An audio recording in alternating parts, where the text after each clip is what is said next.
Shalom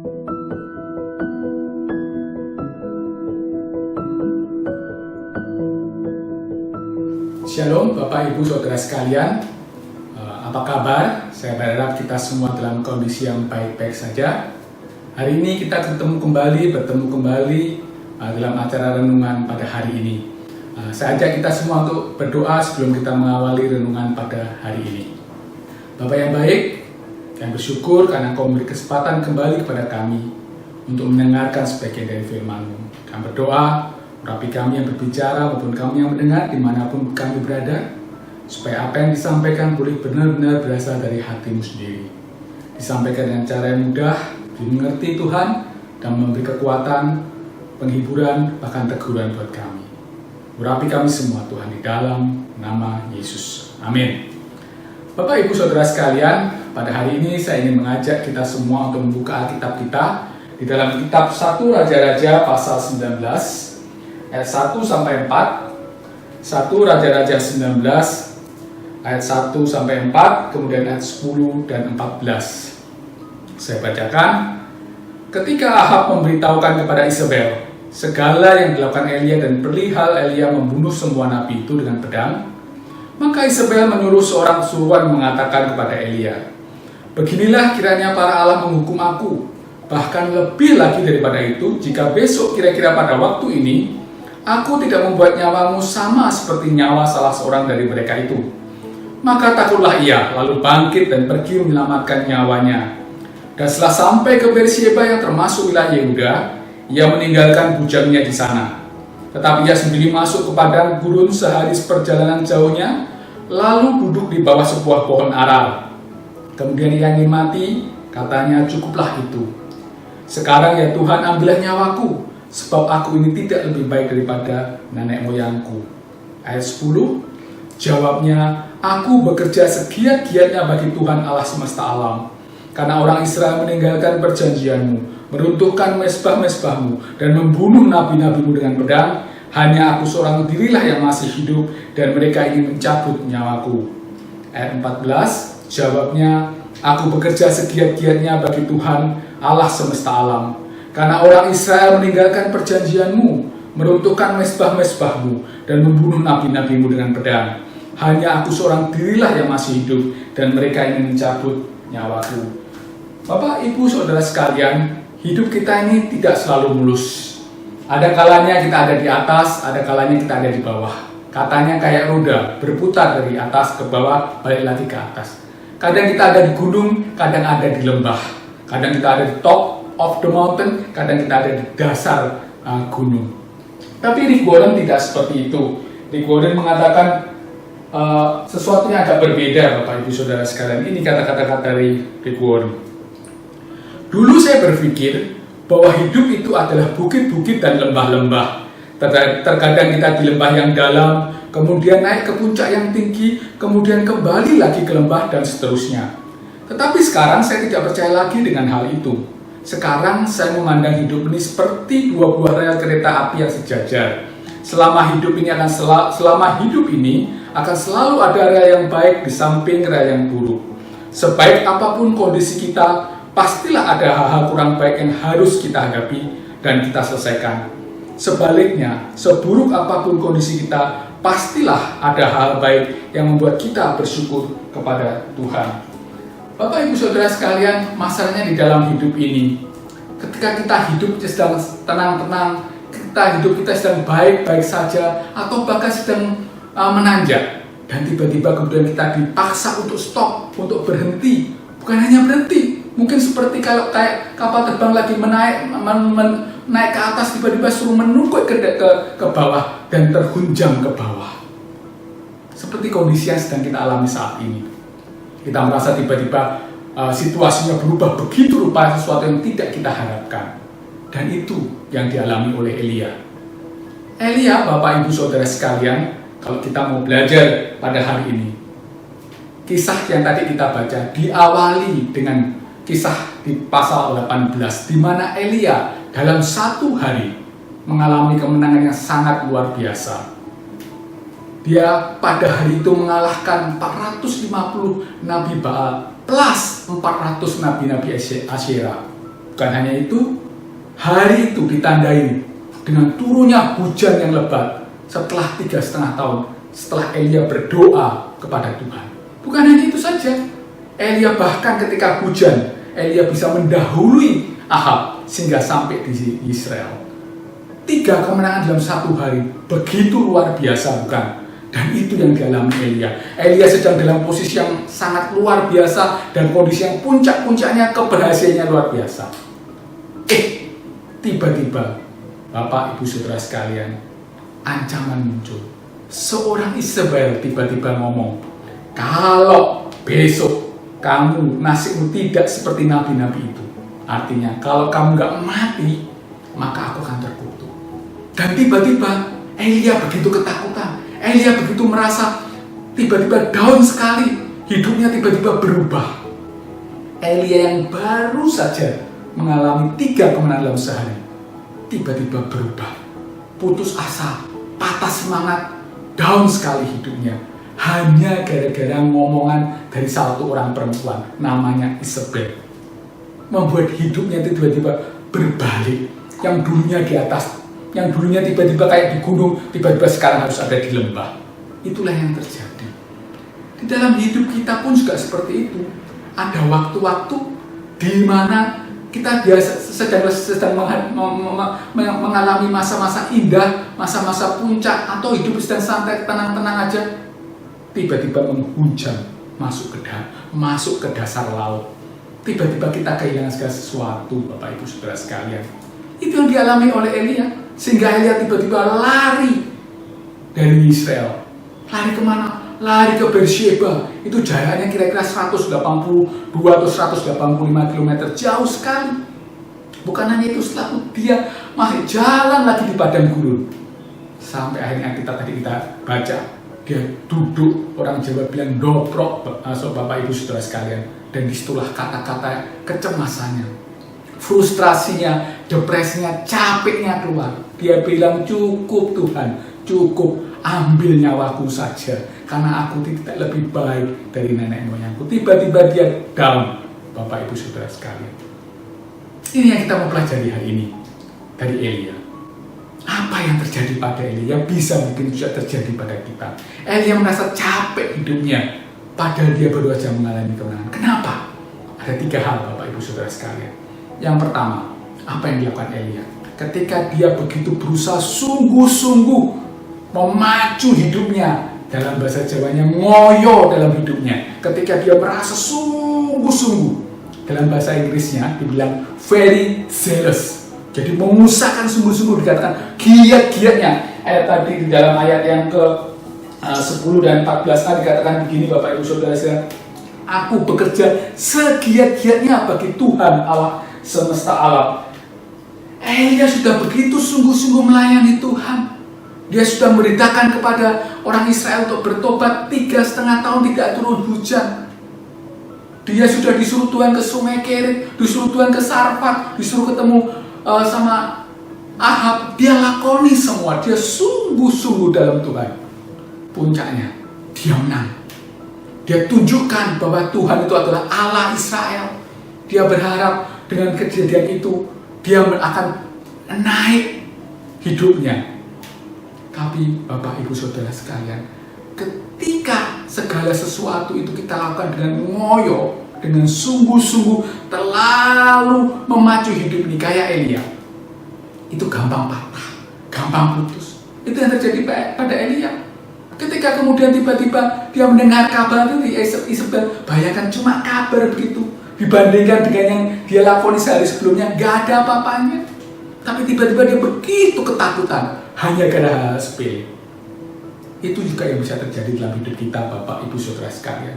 Ketika kita terlalu ngoyo dalam hidup kita, memacu hidup kita, kita berusaha sungguh-sungguh dalam pekerjaan kita, di dalam bisnis kita berusaha sungguh-sungguh di dalam hidup ini, mengejar segalanya.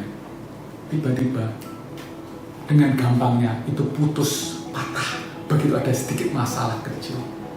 Hanya seorang Isabel, belum lagi kok masalah lebih besar lagi. Juga di dalam kehidupan rohani kita. Kalau kita terlalu ngoyo, aktif di sana sini, pelayanan sana sini, aktif dalam tanda kutip mengejar Tuhan, mencoba mengenal Tuhan. Tiba-tiba kita putus ketika ada masalah sedikit. Ketika kemudian tiba-tiba orang gak suka sama kita, orang mencela kita, kita tiba-tiba down. Dan itu yang terjadi pada Elia. Elia down ketika Isabel ngomong sama dia. Ada satu orang kaya yang saya sangat kenal, Bapak Ibu Saudara sekalian. Di sepanjang hidupnya dia itu begitu sungguh-sungguh dalam berusaha, di dalam bekerja. Usaha yang kecil pelan-pelan merangkak jadi perusahaan yang besar, bahkan sangat besar. Tapi pada satu titik tiba-tiba orang ini kena stroke, Bapak Ibu Saudara sekalian. Kena stroke dan dia harus 4 tahun kira-kira di dalam koma. Orang ini, Bapak Ibu Saudara sekalian, akhirnya berpulang sama Tuhan. Dan apa yang dia sudah kerjakan selama ini menjadi sia-sia. Bapak Ibu Saudara sekalian, jangan terlalu ngoyo dalam hidup. Jangan terlalu memaksa dalam hidup. Itu membuat kita gampang capek. Karena itu, enjoy our life fully. Itu yang pertama. Yang kedua, Bapak Ibu Saudara sekalian, apa menyebabkan kita gampang capek? Adalah ketika terjadi perubahan yang mendadak dan kita nggak siap. Kita kaget. Elia boleh merasa menang ketika dia bisa menaklukkan 450 Nabi Baal, Nabi Asyera. Dia mengangkat tangan sama Tuhan dan Tuhan makan habis itu korban. Elia bisa merasa menang karena dia bisa meminta sama Tuhan dan Tuhan turunkan hujan. Bahkan dia bisa mendahului Ahab sampai ke Israel. Tapi Elia lupa satu orang wanita yang namanya Isabel. Seorang ratu yang bahkan lebih jahat dari Ahab. Dan ketika Ratu Isabel ini bereaksi dan mengancam Elia kaget. Elia tiba-tiba, masih ada satu lagi. Ternyata selama ini bukan Ahab, bukan hanya Nabi Baal dan Nabi Asyera jadi musuhnya, tapi ada Isabel. Semua yang jadi kemenangan selama ini dia rasakan tiba-tiba hilang, tak berbekas. Demikian juga dengan kita. Kalau kita nggak siap dalam hidup ini, kita sedang santai-santai, sedang enak-enak, atau sedang hidup kita sedang naik ke atas, dan tiba-tiba dihempaskan, mereka kaget. Ya mungkin dalam rangka COVID ini misalnya, virus ini, kita sedang nggak tahu lagi, kita lagi enak-enaknya, tiba-tiba virus melanda, bukan hanya negeri kita, seluruh dunia. Tiba-tiba semuanya berubah dan kita nggak siap, kita kaget. Kita merasa tiba-tiba dari gunung yang tinggi kita turun sampai lembah yang dalam. Padahal tadi kita sudah dengar Rick Warren bilang hidup ini seperti 2 rel kereta api yang berjajar.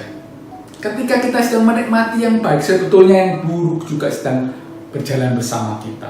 Ketika kita sedang yang buruk, yang baik pun sedang berjalan sama kita. Karena itu Bapak Ibu Saudara sekalian, ketika kita mengalami hal yang indah, ketika kita seolah-olah ada di puncak, kita boleh bersuka, kita boleh joy, but do not overjoy. Jangan terlalu bersuka, karena yang buruk pun sebetulnya sedang mengintai. Sama seperti halnya ketika kita sedang dalam masalah di lembah, jangan terus berpikir bahwa kita ini terus akan di dalam lembah. Karena yang baik sebetulnya sedang on the way. Seperti kata bijak, this too shall pass. Ini juga akan berlalu, yang baik akan berlalu, yang buruk pun akan berlalu. Tunggu waktunya. Ada satu hamba Tuhan yang saya tahu, dia sedang menggebu-gebu dalam pelayanannya, sedang meningkat dalam pelayanan. Bapak Ibu Saudara sekalian, pada satu titik tiba-tiba dia divonis kena sakit kanker. Dia kaget, hidupnya jadi upside down, jadi berbalik. Dia gak siap dengan perubahan itu. Untungnya Tuhan menguatkan dia dan dia menjalani proses, dan akhirnya dia dipulihkan, dia disembuhkan. Tapi Bapak Ibu Saudara sekalian, poinnya, jangan terlalu kaget jika ada perubahan mendadak, karena itu membuat kita jadi capek. Bagian yang ketiga Bapak Ibu Saudara sekalian adalah ketika kita merasa, kenapa kita gampang capek? Ketika kita merasa bahwa hidup kita ini tiba-tiba jadi tidak berarti, tidak bermakna, hidup kita ini tiba-tiba tidak ada arah dan tujuannya. Kenapa bisa begitu? Yang pertama Bapak Ibu Saudara sekalian adalah ketika kita merasa sendirian di dalam hidup. Elia juga merasakan begitu, dikatakan di dalam ayat 10 itu, dikatakan ayat 10 dan 14, hanya aku seorang diri, I alone am left, cuma tinggal aku, kata Elia. Tiba-tiba dia merasa sendiri, dia sudah berusaha begitu rupa, ketika dilihat kiri kanan gak ada orang sekitarnya, which is actually not true, tidak benar, karena kita sudah baca di pasal 18, ada Obadya dan minimal 100 nabi-nabi yang dia sembunyikan yang bersama-sama dengan Elia. Tapi Elia tidak merasakannya karena dia overwhelmed, dia dilingkupi dengan kekecewaan, dilingkupi dengan kesendirian, merasa sendiri. Dan ketika dia merasa sendiri, dia merasa hidupnya nggak berarti lagi. Demikian juga dengan kita. Kalau kita merasa sendiri, hidup kita tiba-tiba seperti nggak berarti. Ibu-ibu yang sudah berusaha keras menjaga rumah tangganya, banting tulang di rumah, ketika suami datang dan anak-anak datang melihat, hei ma, hei bu, enak ya di rumah santai-santai, tiba-tiba hatinya sakit. Tiba-tiba dia merasa sendiri, disepelekan, diremehkan apa yang dia lakukan. Atau bapak-bapak pulang dari kantor, pulang dari kerja atau dari bisnis, disambut di rumah bukan dengan kata-kata baik, tapi dibilang, kok cuma dapat segini? Tuh lihat tetangga bisa dapat uang segitu, bisa punya mobil. Hatinya luka. Dia merasa tiba-tiba sendirian, tidak dianggap oleh keluarganya. Atau kita di pelayanan, kita sudah berusaha sedemikian rupa, tapi rekan-rekan pelayanan kita malah mencela kita, meninggalkan kita, dan kita down. Bapak Ibu Saudara sekalian, ketika kita merasa sendiri, kita gampang sekali down. Karena itu Bapak Ibu Saudara sekalian, jangan lupa, kita tidak pernah sendiri. Kita punya Tuhan yang selalu bersama kita. Dan ada orang-orang sekitar kita yang siap menolong kita. Jangan pernah merasa sendiri. Dan bagian yang kedua, kenapa kita merasa bahwa hidup ini tidak berarti, tidak bermakna, adalah ketika kita merasa gagal. Itu yang dialami Elia ketika Elia bilang begini, orang Israel meninggalkan perjanjianmu, meruntuhkan mezbah-mezbahmu, dan membunuh nabi-nabimu dengan pedang, dan mereka ingin mencabut nyawaku. Elia sudah melakukan segala hal seperti yang Tuhan minta, tapi toh dia merasa orang Israel ternyata tetap tidak mau ikut Tuhan. Orang Israel tetap ikut berhala, ikut nyembah berhala, bahkan mau membunuh Elia. Dan ketika dia merasa seperti itu, tiba-tiba dia merasa dia gagal. Dia merasa gak ada gunanya hidup ini. Hidupnya menjadi merasa tidak berarti. Dan itu membuat gampang capek dalam hidup kita. Demikian juga dengan kita. Di tengah-tengah situasi gini, ketika kegagalan itu berulang kali menimpa hidup kita, cari kerja nggak dapat-dapat, baru dapat kerja di PHK, baru dapat kerja gara-gara COVID, disuruh dirumahkan, cari pacar nggak dapat-dapat, sudah berusaha keras didik anak baik-baik, anaknya malah kena narkoba. Semua usaha rasanya gagal melulu. Apalagi di tengah COVID kayak gini, hidup tambah susah, mau usaha rasanya tambah susah, dan kita terus-terus merasa gagal. Ketika itulah kita merasa hidup kita jadi tidak berarti. So, Bapak Ibu Saudara sekalian, jangan terjebak oleh karena itu. Jangan pernah merasa terus gagal. Gak ada yang gagal dalam hidup ini. Setiap usaha yang kita lakukan dilihat oleh Tuhan. Percaya Tuhan akan tolong. Saudara Bapak Ibu Saudara sekalian tentu tahu yang namanya Pak Roni Patinasarani, satu legenda sepak bola kita yang terkemuka. Saya bisa membayangkan ketika kemudian anaknya kena narkoba, dia merasa gagal dalam hidupnya. Tapi lihat apa yang dilakukannya. Dia tinggalkan sepak bola dan kemudian dia berusaha keras rebut anaknya dari narkoba. Bukan hanya rebut, tapi dia korbankan dirinya. Akhirnya Bapak Ibu Saudara sekalian, anaknya kembali. Dan bukan hanya kembali menjadi hamba-hamba Tuhan. Luar biasa. Dan itu yang harus kita lakukan. Jangan menyerah. Terus berusaha. Karena Tuhan akan menolong kita. Akhirnya Bapak Ibu Saudara sekalian, hari ini kita belajar. Hidup ini akan bisa membuat kita tiba-tiba capek. Membuat kita merasa capek dalam hidup ini. Karena itu Bapak Ibu, satu, jangan mengerahkan segala hidup kita. Jangan ngoyo dalam hidup ini. Jangan maksa dalam hidup ini. Jangan memacu hidup ini begitu rupa. Itu gampang patah nantinya. Yang kedua Bapak Ibu Saudara sekalian, siap sedialah untuk sebuah perubahan. Semendadak apapun perubahan itu, kita siap. Ketika yang baik datang, ada yang buruk. Ketika yang buruk datang, ada yang baik. Dan yang ketiga, Bapak Ibu Saudara sekalian, ingat baik-baik. Jangan merasa hidup ini tidak bermakna, tidak ada tujuannya. Jangan pernah merasa sendirian karena ada Tuhan beserta kita. Jangan pernah merasa gagal, tapi terus jangan menyerah, tetap berusaha. Kiranya apa yang saya sampaikan pada saat ini, pada hari ini boleh memberkati kita semua. Sekarang saya ingin mengajak Bapak Ibu Saudara berdoa. Buat Bapak Ibu Saudara sekalian pada saat ini sedang mengalami begitu banyak pergumulan dalam hidup dan memerlukan Tuhan dalam hidup. Selama ini belum pernah terima Tuhan Yesus atau sudah terima Tuhan Yesus tapi meninggalkan Tuhan. Saya undang Bapak Ibu Saudara sekalian untuk kembali pada Tuhan. Taruh tangan di dada dan berdoa bersama saya. Tuhan Yesus, saya orang berdosa. Saya ingin kembali padamu. Saya ingin menerima Engkau kembali Tuhan sebagai Tuhan dan Juru Selamat pribadi saya. Mari Tuhan, masuklah dalam hati saya. Ubahlah saya. Buat saudara-saudara semua yang sedang mengalami pergumulan hidup, yang merasa capek dalam hidup, mari angkat tanganmu. Angkat tanganmu dan minta Tuhan turun tangan. Tuhan, saya capek Tuhan. Saya lelah Tuhan menghadapi hidup. Tapi kami tahu Tuhan, Engkau akan menolong kami. Turun tanganlah kami kepada kami Tuhan. Pegang tangan kami dan tolong kami Tuhan, supaya tidak lagi merasa capek dalam hidup. Terima kasih Tuhan, di dalam nama Yesus. Amin. Demikianlah firman Tuhan, kiranya memberkati kita semua dan kiranya Tuhan terus bersama dengan kita. Amin.